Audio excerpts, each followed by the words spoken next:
Cinema అంటే కేవలం 3 గంటల వినోదం కాదు, కోట్ల రూపాయల పెట్టుబడి, సంవత్సరం పాటు సమయం, వందల మంది కష్టం.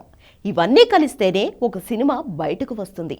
అంత కష్టపడి సినిమా తీస్తే ఒకే రోజులో దాన్ని పైరసీ చేసి అమ్మేస్తున్నారు కేటుగాళ్లు.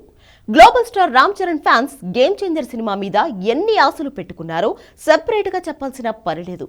480 కోట్లతో తీసిన ఈ సినిమాను చాలా సింపుల్ గా పైరసీ చేశారు కొందరు నీచులు.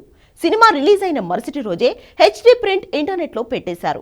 నిజానికి ఈ సినిమా రిలీజ్ అవ్వకముందే మూవీ యూనిట్ కు బెదిరింపులు వచ్చాయట.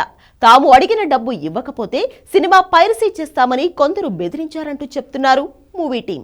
సినిమా రిలీజ్ కు ముందు రోజు వాళ్లే సినిమాలోని కీలక ట్విస్ట్లను సోషల్ మీడియాలో పోస్ట్ చేశారట. సినిమా రిలీజ్ అయ్యాక 24 గంటలు కూడా అవ్వకుండానే హెచ్డి ప్రింట్ ను ఇంటర్నెట్ లో పెట్టేశారు.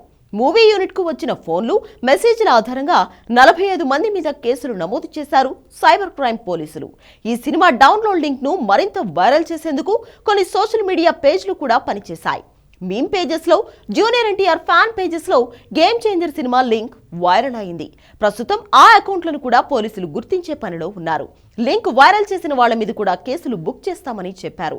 ప్రస్తుతానికి ఈ విషయంలో ఇన్వెస్టిగేషన్ జరుగుతోంది.